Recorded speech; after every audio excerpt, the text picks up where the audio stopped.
एक राजा का मंत्री था। उसकी आदत थी, जो भी होता था बोलता था, राजा साहब जो हुआ भगवान की इच्छा से बहुत बढ़िया हुआ।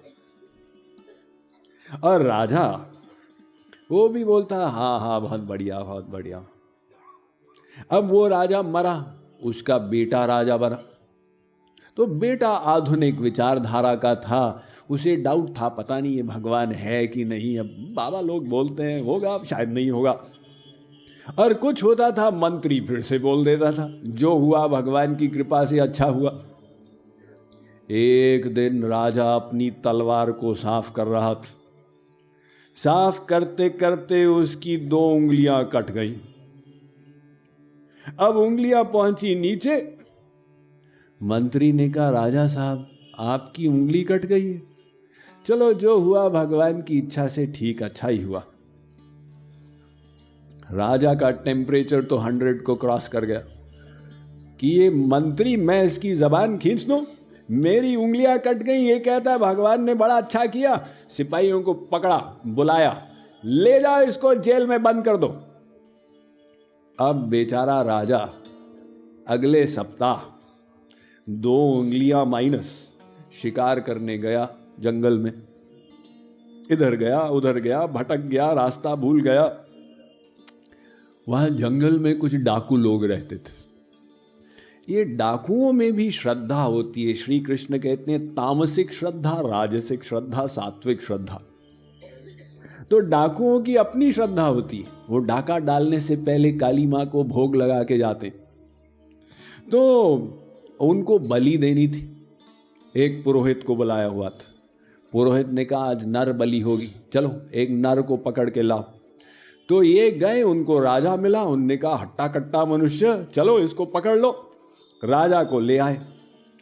पुरोहित ने देखा, उसने कहा इसकी बलि तो नहीं हो सकती।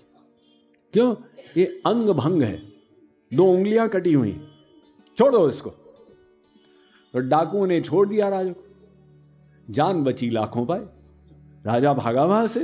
अरे भाई मैं तो बच गया, ये तो 2 उंगलियां कटी थी, बड़ा अच्छा हुआ, वरना तो आज गर्दन कट जाती। वो जो मंत्री ने बोला था कि भगवान ने जो किया अच्छा ही किया।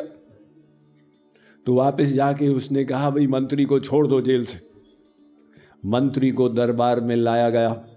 राजा ने कहा कि भाई ये तो तुमने जो बोला ये 100% सही निकला, ये तो बड़ा अच्छा हुआ। जानते हो मेरी जान बच गई 2 उंगलियों के कारण, लेकिन मैंने तुमको जेल जाने की आज्ञा दी थी ना, तो उस समय भी तुमने कहा राजा साहब आप मुझे जेल भेज रहे हैं, जो भगवान कर रहा है अच्छा ही कर रहा, उसमें क्या अच्छा हुआ? मंत्री ने कहा राजा साहब अगर आप मुझे जेल नहीं भेजते तो मैं आपके साथ शिकार के लिए जाता, आपकी बलि नहीं होती तो मेरी बलि हो जाती। अतः भगवान जो करता है अच्छा ही करता है। इसका मतलब ये नहीं कि आप अपना कर्म छोड़ दें, कर्मण्येवाधिकारस्ते, लेकिन फल को भगवान के हाथ में छोड़ दें। वो मीठा कड़वा दोनों को कृपा के रूप में रियलाइज करें। भगवान को भीतर से मतलब है, बाहर से आप कैसे हैं उनको कोई फर्क नहीं पड़ता।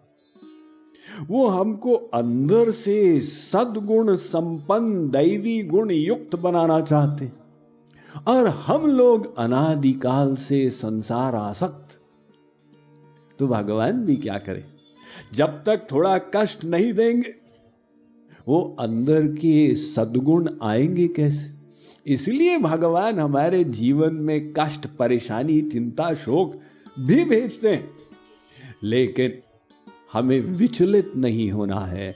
हमें यही सिद्धांत बनाना है, अपना कर्म करो और शेष भगवान के हाथ में छोड़ दो।